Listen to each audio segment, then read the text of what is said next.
Selamat malam Bapak, Ibu, Saudara, dan anak-anak yang diberkati Tuhan. Sudah lebih dari 6 bulan kita beribadah di rumah masing-masing dan pandemi masih kita hadapi. Biarlah kita tetap setia melakukan protokol kesehatan untuk menjaga kesehatan kita bersama.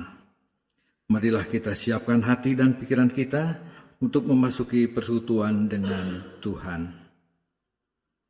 Mari berdiri menghadap Tuhan dan menyembah-Nya.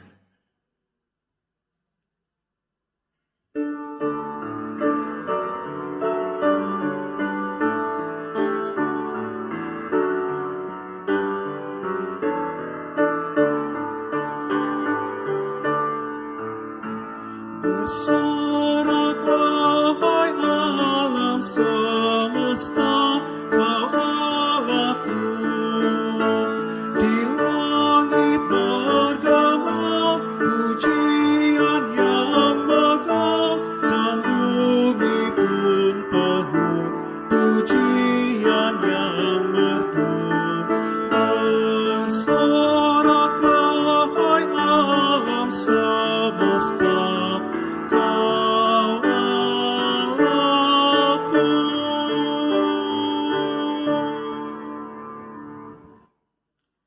Jemaat, mari kita berdoa. Melalui keluarga kami masing-masing yang berada di rumah, maupun yang masih dalam perjalanan, kami mohon kasih karunia Tuhan Yesus yang hadir memberkati persekutuan dan ibadah keluarga pada malam ini. Biarlah ibadah ini boleh berlangsung seturut dengan kehendak-Mu, seturut dengan kehendak Tuhan. Di dalam nama Tuhan Yesus kami berdoa. Amin. Silakan duduk. Kita akan masuk dalam Mazmur pujian. Marilah kita bersorak-sorai untuk Tuhan. Biarlah kita menghadap wajah-Nya dengan nyanyian syukur. Sebab Tuhan adalah yang besar. Bagian-bagian bumi yang paling dalam ada di tangan-Nya. Kepunyaannya laut, Dialah yang menjadikannya. Masuklah, marilah kita sujud menyembah. Sebab Dialah Allah kita.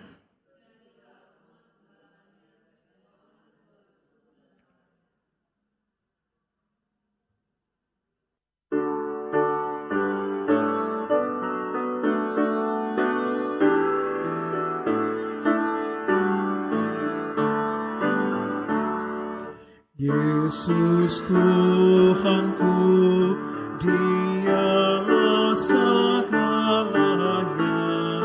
Dalam pergumulan dunia, Yesus Tuhanku. Dialah tujuanku dalam perjuanganku.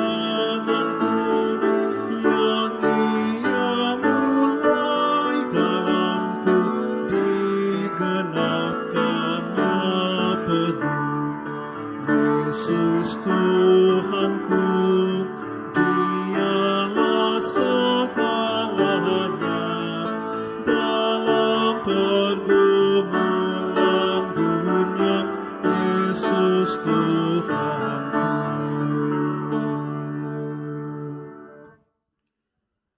Mari Bapak Ibu, Saudara-saudara dan anak-anak, kita berdoa mohon bimbingan Roh Kudus mengawali pembacaan dan pemberitaan firman Tuhan. Kita berdoa. Ya Tuhan, dengan penuh sukacita kami menghampiri takhta hadirat-Mu yang Maha Kudus. Kami mau menaikkan pujian syukur dan hormat atas penyertaan-Mu, atas penjagaan-Mu dan pemeliharaan-Mu kepada kami semua. Sesaat lagi kami akan membaca merenungkan kebenaran firman-Mu. Urapilah kami dengan Roh-Mu yang kudus, agar kiranya melalui pertolongan Roh-Mu yang kudus, kami dapat mendalami kekayaan firman-Mu sebagai pembaharu hidup kami. Bersabdalah, kami semua telah siap untuk mendengar. Amin. Mari berdiri untuk mendengarkan firman Tuhan yang dibacakan dari surat Ibrani pasalnya yang keempat, ayat 14 sampai dengan ayatnya yang ke-16. Surat Ibrani pasal 4, ayat 14 sampai dengan 16 yang menyatakan, karena kita sekarang mempunyai imam besar agung yang telah melintasi semua langit, yaitu Yesus anak Allah. Baiklah kita teguh berpegang pada pengakuan iman kita. Sebab imam besar yang kita punya bukanlah imam besar yang tidak dapat turut merasakan kelemahan-kelemahan kita. Sebaliknya, sama dengan kita, ia telah dicobai, hanya tidak berbuat dosa. Sebab itu marilah kita dengan penuh keberanian menghampiri takhta kasih karunia, supaya kita menerima rahmat dan menemukan kasih karunia untuk mendapat pertolongan kita pada waktunya. Demikianlah pembacaan Alkitab. Berbahagialah setiap orang yang mendengar firman Tuhan dan yang melakukannya. Haleluya.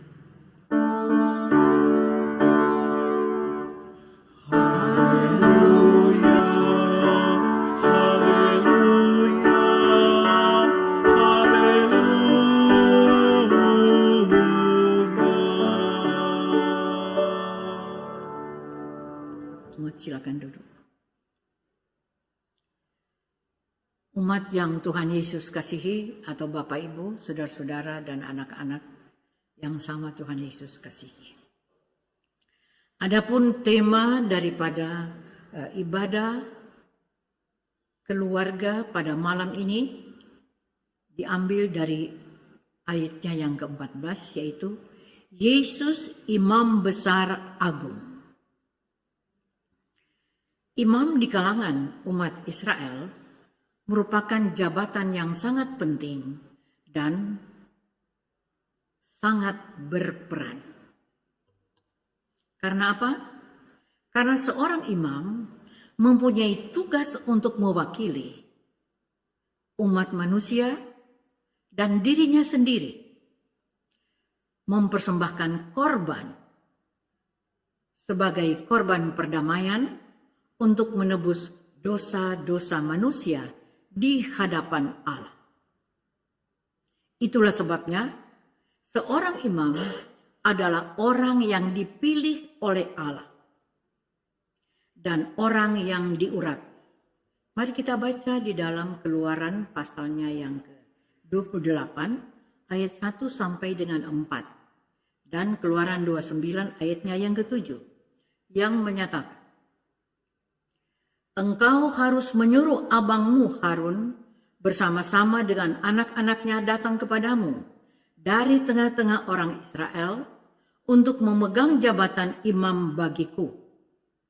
Harun dan anak-anak Harun, yakni Nadab, Abihu, Eleazar, dan Itamar, haruslah engkau membuat pakaian kudus bagi Harun, abangmu sebagai perhiasan kemuliaan. Haruslah engkau mengatakan kepada semua orang yang ahli, yang telah kupenuhi dengan roh keahlian, membuat pakaian Harun untuk menguduskan dia, supaya dipegangnya jabatan imam bagiku. Inilah pakaian yang harus dibuat mereka: tutup dada, baju efod, gamis, kemeja yang ada raginya, serban, dan ikat pinggang. Demikianlah mereka harus membuat pakaian kudus bagi Harun, abangmu, dan bagi anak-anaknya, supaya ia memegang jabatan imam bagiku. Dan pasal 29 ayatnya yang ke-7 dikatakan, sesudah itu, kau ambillah minyak urapan, dan kau tuang ke atas kepalanya, dan kau urapilah dia. Jadi, harus dipilih oleh Allah dan harus diurapi. Nah, dari nats ini kita boleh melihat bahwa Harun bersama dengan keempat anaknya tidak hanya dipilih dan diurapi, tetapi dilengkapi dengan pakaian jabatan yang pembuatannya juga sesuai dengan aturan yang berlaku dan memakai tenaga ahli. Sepertinya ribet banget ya untuk menjadi imam. Nah, untuk kita mendalami lagi tugas-tugas para imam, kita memperhatikan tata cara peribadahan pada zaman Musa. Itu biasanya dilaksanakan di kemah pertemuan. Keluaran 29 ayat 10, karena mereka kan masih di padang gurun. Belum ada suatu bait Allah. Tetapi di zaman Salomo, peribadahan sudah berlangsung di bait Allah. Di Yerusalem. Itu di dalam kitab Raja-Raja pasal 8 itu jelas. Nah, di dalam bait Allah itu atau bait suci itu ada ruang Maha Kudus.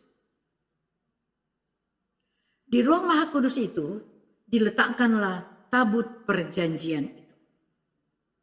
Dan hanya imam besar yang dapat masuk ke ruang Maha Kudus itu 1 tahun 1 kali.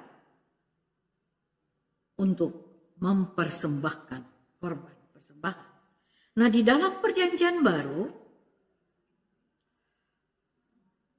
imam besar kedudukannya lebih tinggi lagi. Kalau Harun sebagai imam besar, ya dia bertugas untuk melayani dengan pakaian imam. Tapi di dalam perjanjian baru, maka imam besar itu menjadi ketua dari Mahkamah Agama untuk jabatan 1 tahun. Jadi tingkatnya lebih tinggi lagi. Itu di zaman perjanjian baru. Jadi kalau para imam besar ini sekali setahun masuk ke ruang kudus di bait Allah atau di bait suci, dan setiap hari mereka mempersembahkan korban perdamaian untuk menebus dosa atau menghapus dosa manusia. Lain halnya dengan Yesus. Dia adalah imam besar agung sesuai pembacaan tadi. Dia lakukan itu, persembahan itu bukan setiap hari atau 1 tahun 1 kali. Tetapi dia lakukan 1 kali untuk selama-lamanya. Karena ia persembahkan itu bukan domba, sekali lagi, tetapi dirinya sendiri di atas kayu salib sebagai ganti manusia yang berdosa. Jadi, sering kami katakan bahwa kita adalah orang berdosa yang harus duduk di meja pesakitan ketika dalam pengadilan, tetapi kursi pesakitan itu dia ambil alih oleh Yesus. Yesus sendiri sebenarnya dia tanpa dosa. Bahkan ketika dia dicobai oleh iblis dalam kelaparan karena puasa 40 hari,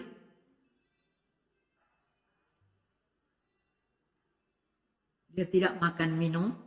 Mungkin bagi si iblis adalah kesempatan untuk menggoda, mencobai Tuhan Yesus. Tapi ternyata Yesus justru mengusir iblis itu. Dia tidak pernah terpengaruh oleh bentuk apapun. Nah, Bapak Ibu, saudara-saudara dan adik-adik yang Tuhan Yesus kasihi. Betapa pentingnya peranan para imam dalam memimpin ibadah itu. Yang walaupun imam itu sendiri tidak luput dari berbagai kelemahan dan dosa. Contohnya saja, ya, Imam Harun. Ketika Musa lama di bukit, tidak turun-turun, maka bangsa Israel mulai gelisah. Dan mereka datang kepada Harun, meminta supaya Harun membikinkan mereka sebuah benda berbentuk patung yang bisa dilihat dengan kasat mata, bisa juga dipegang. Harun menerima itu dalam Kejadian 32 ya.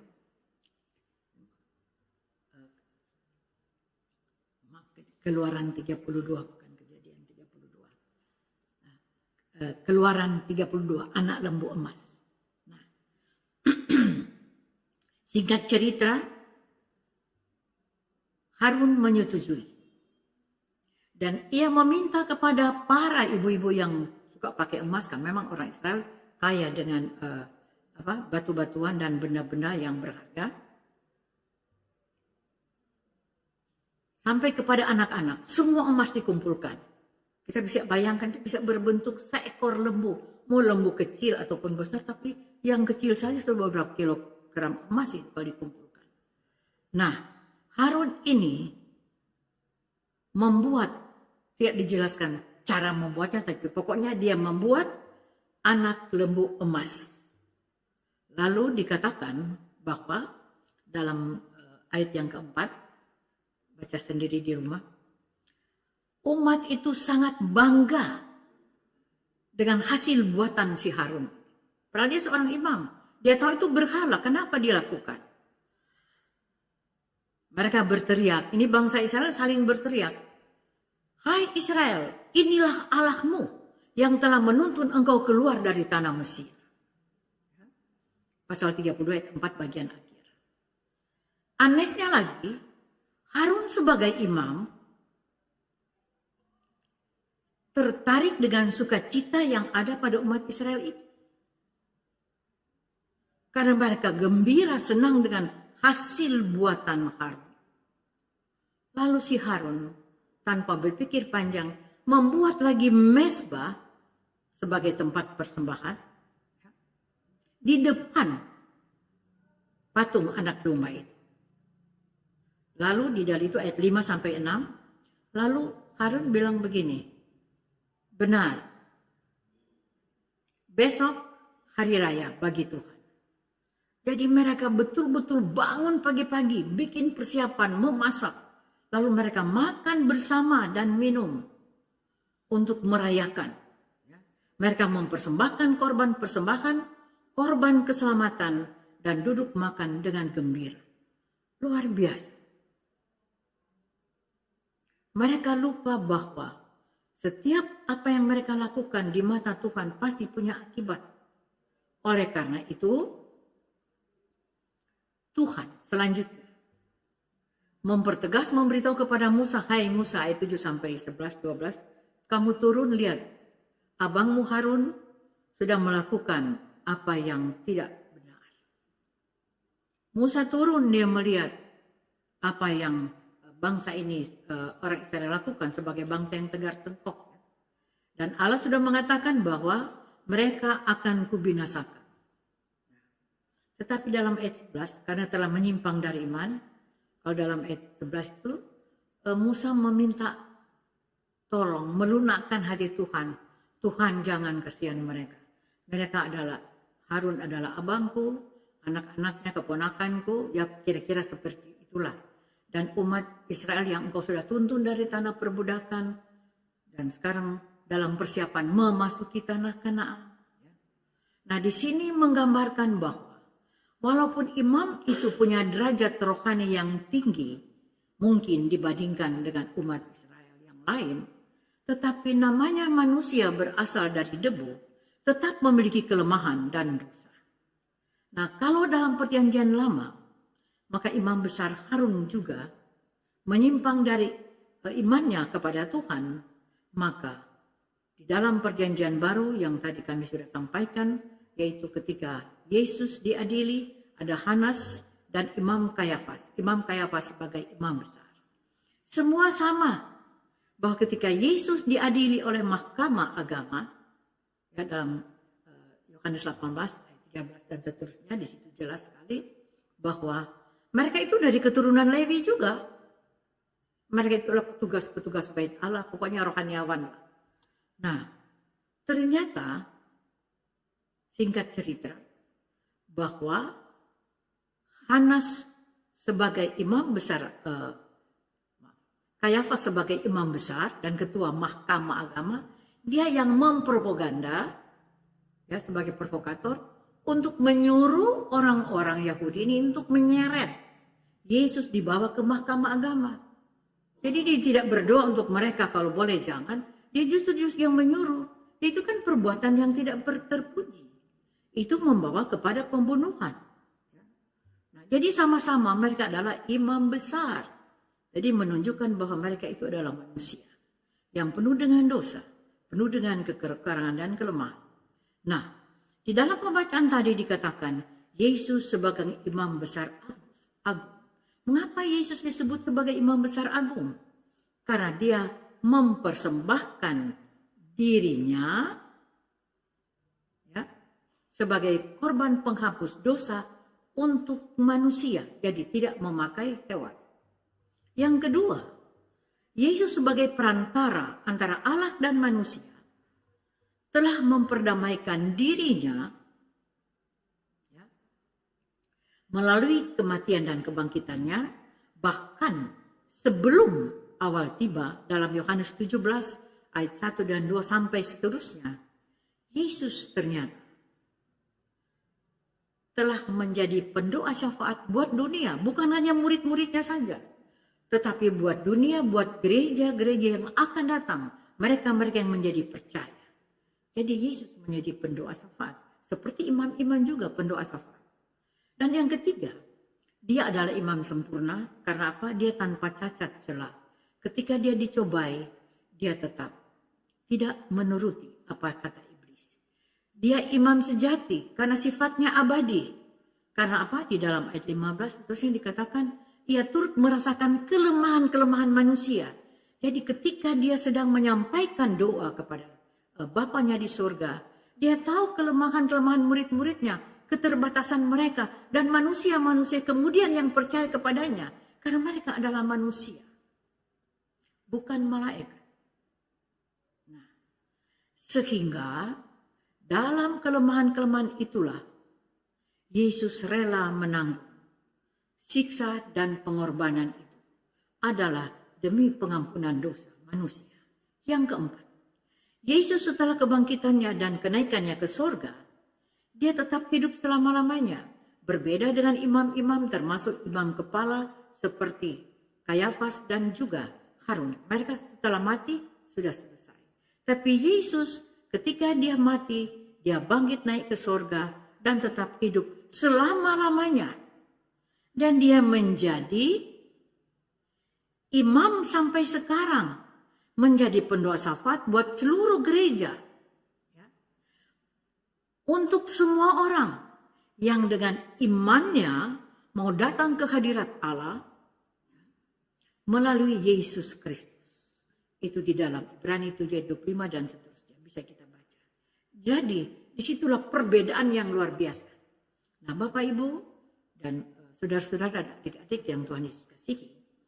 Kita belajar dari pembacaan ini bahwa kita masih hidup di tengah-tengah dunia ini yang sudah terkontaminasi dengan dosa dan kejahatan manusia. Kita bergumul menghadapi berbagai ujian, cobaan, penindasan, bahkan ancaman. Nah di era pandemi ini juga, betapa banyak orang yang kehilangan harapan, tidak memiliki kepastian apa dan bagaimana nanti ke depan. Karena dihantui oleh berbagai permasalahan yang ada. Nah, sekarang kita belajar dari kebenaran firman Tuhan ini bahwa Yesus yang kita imani, dia tidak berdiam diri. Sebaliknya, kita sebagai orang percaya tingkatkan langkah-langkah hidup kita sehari-hari dengan semakin mempercayakan diri kepada Yesus Kristus melalui satu pemahaman dan pengakuan kita. Bukan pengakuan iman ya, satu pemahaman dan pengakuan kita bahwa pertama, kita manusia tidak dapat menyucikan diri kita sendiri dari segala dosa, kesalahan kita. Yang kedua, kita hidup di zaman modern dengan pengetahuan dan teknologi yang canggih. Tetapi apapun yang dicapai dengan kemampuan dan keterampilan yang dimiliki, tapi tanpa ada relasi yang intens dengan Tuhan, semuanya sia-sia. Yang ketiga, sebagai ciptaan baru dalam Kristus, kita punya kewajiban untuk tetap introspeksi diri, bertobat, menyesali, meninggalkan kehidupan yang lama, dan senantiasa menghampiri takhta hadirat Allah yang penuh kasih karunia di dalam Kristus Yesus. Yang keempat, selaku gereja kita juga punya tugas dan tanggung jawab untuk menjadi imam sebagai pendoa syafaat untuk dunia, untuk masyarakat. Ya, bukan hanya keluarga dan jemaat di sekitar kita. Sudah beberapa bulan ini, saya tidak tahu apakah Anda semua juga mengikuti permintaan gereja-gereja sedunia untuk mendoakan, berdoa supaya COVID-19 segera berakhir. Itu sudah beberapa bulan. Sebelumnya memang itu sebenarnya sudah sering dilakukan. Dan mari kalau kita belum lakukan, kan kita jadi pendoa syafaat. Kita tidak usah data ya. Bapak mari saya doakan ya. Tidak perlu orang tahu kita jadi pendoa syafaat. Tapi kita lakukan itu. Kan itu kita ini sebagai gereja. Sebagai utusan Tuhan. Dan kita mempunyai tanggung jawab yang sama. Jadi bukan hanya untuk kepentingan diri kita sendiri, tetapi juga untuk kepentingan banyak orang. Sebab apa? Sebab kita ini adalah gereja. Sebagai kepunyaan Allah. Perhatikan 1 Petrus 2 ayat 9 dan 10. Tetapi kamulah bangsa yang terpilih, imamat yang rajani. Bangsa yang kudus, umat kepunyaan Allah sendiri. Supaya kamu memberitakan perbuatan-perbuatan yang besar dari Dia yang telah memanggil kamu keluar dari kegelapan kepada terang yang ajaib. Kamu yang dahulu bukan umat Allah, tetapi yang sekarang telah menjadi umatnya, yang dahulu tidak dikasihani, tetapi yang sekarang telah beroleh belas kasihan. Dan biarlah tugas dan panggilan kita ini betul-betul mengacu dan mengajak kita supaya kita tetap berpegang pada Kristus Yesus dan firman-Nya, sehingga kita boleh yakin bahwa ternyata kita dipanggil dan diutus untuk memberitakan Injil keselamatan, supaya nama Allah semakin dipuji dan dimuliakan. Terpujilah Kristus. Amin.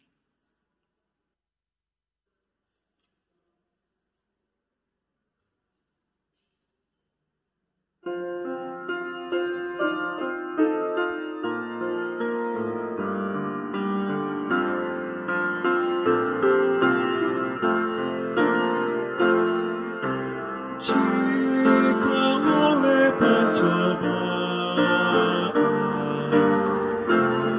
kacauan hidupmu, jangan kau berputus asa. Pada Tuhan berseru, Yesus kawan yang setia, tidak ada taranya. Ia tahu kelemahanmu, naikkan doa padanya.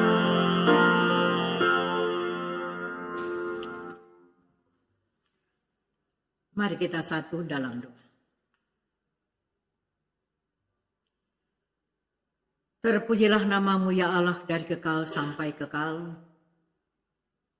Allah yang hidup dan menghidupkan. Allah menyatakan diri dalam Kristus Yesus Putra-Mu yang tunggal. Yang adalah Imam Besar Agung. Yang telah mempersembahkan jiwa raganya untuk keselamatan umat manusia dan untuk pengampunan dosa.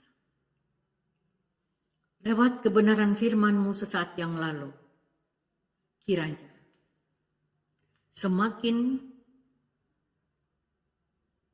membuat kami sebagai gereja, sebagai warga jemaat, menyadari tugas dan tanggung jawab kami. Selain kami membangun satu persekutuan yang indah dan manis selaku tubuh Kristus, kami juga punya kewajiban selain memberitakan Injil, tetapi kami menjadi pendoa syafaat. Kami saling mendoakan satu dengan yang lain. Saling menopang di dalam setiap pergumulan umat-Mu. Jangan biarkan kami untuk hanya memikirkan diri kami sendiri. Jangan biarkan kami, Tuhan, untuk berusaha dan bekerja tanpa mengundang kehadiran-Mu. Tetapi biar dalam segala hal kami selalu memiliki relasi yang intens dengan-Mu. Bukan hanya pada waktu pagi dan malam ketika kami bersaat teduh, tetapi sepanjang hari. Kapan dan dimanapun kiranya kami semakin tekun di dalam doa, membangun relasi dengan-Mu ya Allah di dalam Kristus Yesus. Kami tidak perlu takut bahwa kami mungkin orang-orang yang tidak layak. Justru ketika kami datang dengan hati yang bersih, mengakui segala dosa dan kelemahan kami, dan segala kekurangan kami, dan mau bertobat dengan sungguh-sungguh, kami yakin dan percaya Engkau adalah Allah yang penuh kasih, rela mengampuni sehingga banyak jiwa yang dapat diselamatkan. Dan biarlah kesempatan yang indah ini setiap hari tidak terbuang percuma. Tapi kami bawa semuanya itu dalam setiap ujian, cobaan, pergumulan, tantangan yang ada. Terima kasih Tuhan. Dan kami berdoa ya Tuhan untuk semua pelayanan gereja dimanapun, agar Tuhan campur tangan sehingga banyak jiwa yang diselamatkan. Kami juga berdoa ya Tuhan untuk gereja-gereja seluruh dunia yang telah bersatu hati lewat persekutuan gereja sedunia atas himbauannya untuk berdoa supaya COVID-19 ini segera berakhir. Kami juga mau berdoa ya Tuhan, agar kami juga gereja-gereja di Indonesia, semua gereja Kristen, bahkan semua agama-agama di Indonesia, berdoa supaya sebagai bangsa kami juga proaktif untuk patuh pada protokol kesehatan. Sehingga kami juga boleh membantu pemerintah dan juga mereka-mereka sebagai tenaga-tenaga atau relawan-relawan yang telah berperan baik sebagai tenaga medis, relawan-relawan biasa, TNI dan juga atau masyarakat biasa, Polri dan TNI, semuanya ya Tuhan. Rakyat dan seluruh pemerintah dari pusat sampai ke daerah. Kiranya kami bersatu untuk mengantisipasi COVID-19 dan memutus mata rantai COVID-19. Agar kiranya doa dan harapan banyak umat menjelang Desember supaya COVID-19 ini berakhir. Karena itu semua hanya mungkin terjadi selain oleh kuasa Tuhan, tetapi juga seluruh rakyat, bukan hanya Indonesia, seluruh rakyat di dunia ini, bangsa-bangsa, patuh pada protokol kesehatan. Terima kasih Tuhan, dan kami juga mau berdoa untuk orang-orang yang sakit, apakah karena pandemi 19 atau karena virus yang lain atau sakit-sakit yang lain, baik di rumah sakit maupun di rumah kediaman mereka. Tuhan jamah mereka, sembuhkan dan kuatkan mereka melalui obat-obatan yang mereka pakai, alat-alat, bahkan pun melalui tenaga-tenaga medis yang melayani mereka. Dan bagi keluarga-keluarga yang ditinggalkan oleh mereka-mereka anggota keluarga yang Tuhan sudah panggil mendahului, Tuhan hiburkan dan kuatkan mereka.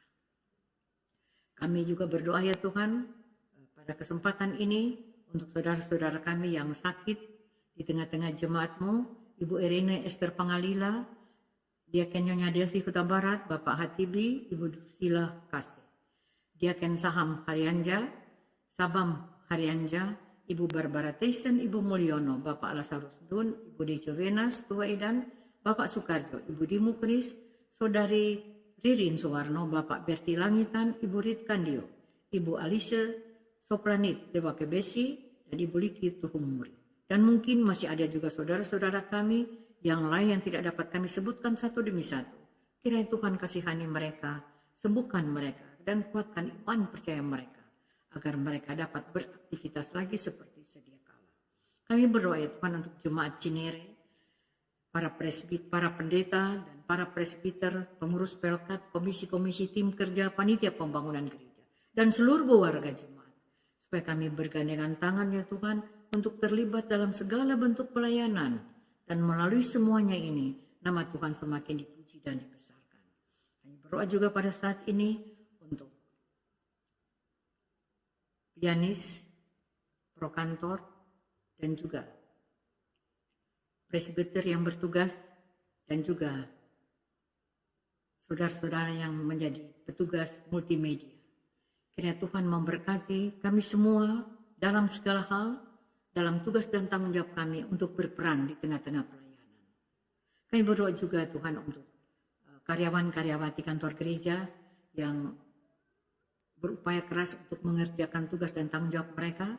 Tuhan berkati mereka bersama keluarga masing-masing. Terima kasih Tuhan, dan kiranya kami juga kembali tidak percuma, tetapi biarlah keluarga lepas keluarga, walaupun kami tidak bersatu hanya di rumah masing-masing, kami percaya bahwa di dalam Kristus Yesus kami merupakan satu persekutuan yang utuh. Kami berdoa secara khusus untuk Ibu Sukina Haumahu yang pada hari ini bertambah usia. Tuhan berkati dia dalam segala hal, dan di dalam tugas dan tanggung jawab sehari-hari Tuhan juga selalu memberkati dia. Demikian juga ya Tuhan, kami mau serahkan perjalanan hidup kami selanjutnya, dan bagi saudara-saudara yang bertambah usia pada minggu ini, Tuhan juga kuduskan sukacita mereka. Terima kasih Tuhan, terima kasih. Dan inilah doa kami, dengarkan kami dan sambutlah permintaan kami dalam nama Yesus Kristus Tuhan yang telah mengajar kami berdoa bersama. Bapa kami yang di sorga, dikuduskanlah namamu, datanglah kerajaanmu, jadilah kehendakmu di bumi seperti di sorga. Berilah kami pada hari ini makanan kami yang secukupnya, dan ampunilah kesalahan kami, seperti kami juga mengampuni orang bersalah kepada kami. Janganlah membawa kami ke dalam pencobaan, tapi lepaskan kami daripada yang jahat.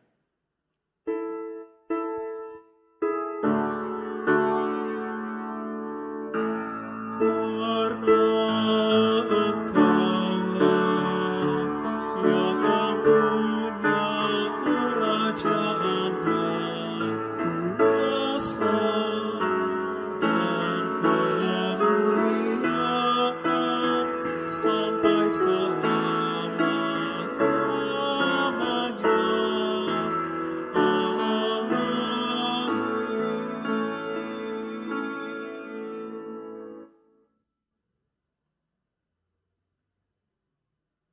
Jemaat, mari kita mengungkapkan syukur kita kepada Allah melalui persembahan kepadanya. Dengarlah nas Alkitab dari Imamat 19 ayat 5. Apabila kamu mempersembahkan korban keselamatan kepada Tuhan, kamu harus mempersembahkannya sedemikian, hingga Tuhan berkenan akan kamu. Kiranya Allah berkenan atas pemberian kita dan menguduskan persembahan syukur kita kepadanya.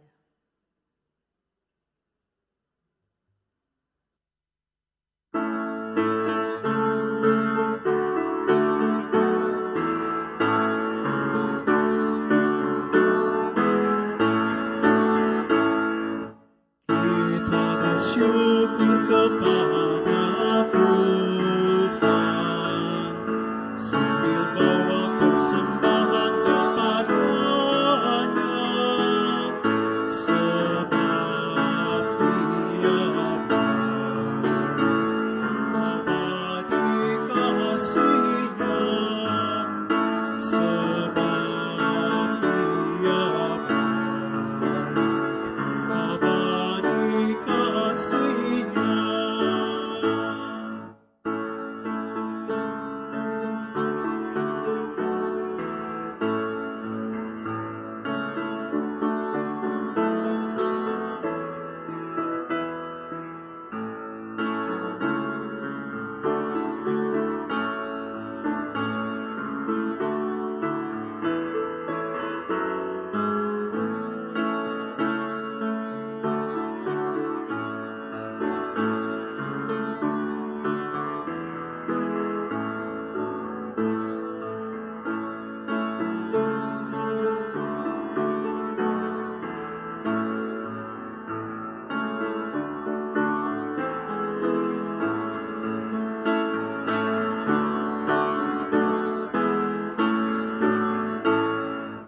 Kita agungkan kuasa Tuhan, menyanyi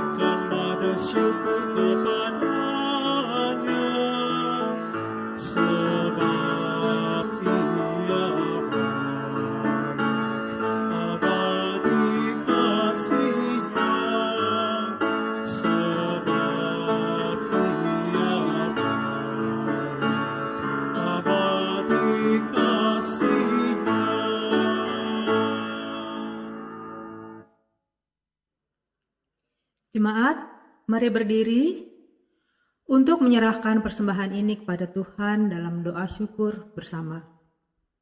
Kita berdoa. Ya Allah, terimalah persembahan yang kami berikan sebagai syukur padamu. Engkau telah mencukupkan hidup kami dengan segala yang kami perlukan, dan kami percaya akan pemeliharaanmu bagi masa depan kami. Sempurnakan syukur hati kami serta kuduskan persembahan ini agar dapat digunakan untuk pelayanan dan kesaksian bagi kemuliaan-Mu. Di dalam nama Tuhan Yesus, Juru Selamat, kami berdoa. Amin. Bapak, Ibu, saudara-saudara dan anak-anak dijemput berdiri.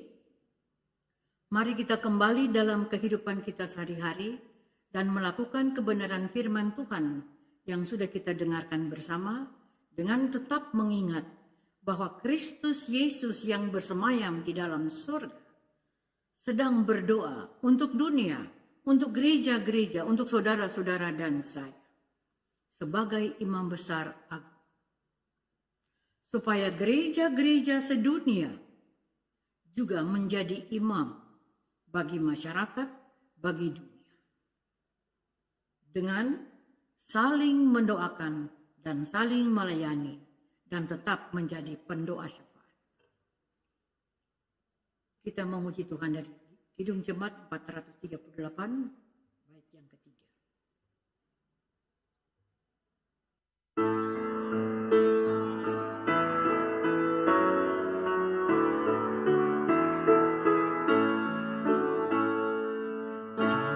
Dipeliharanya hidupmu, Tuhan menjagamu, dan didengarkannya doamu, Tuhan menjagamu,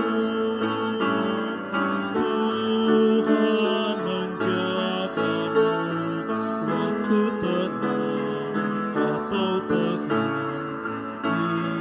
Ia menjagamu, Tuhan menjagamu.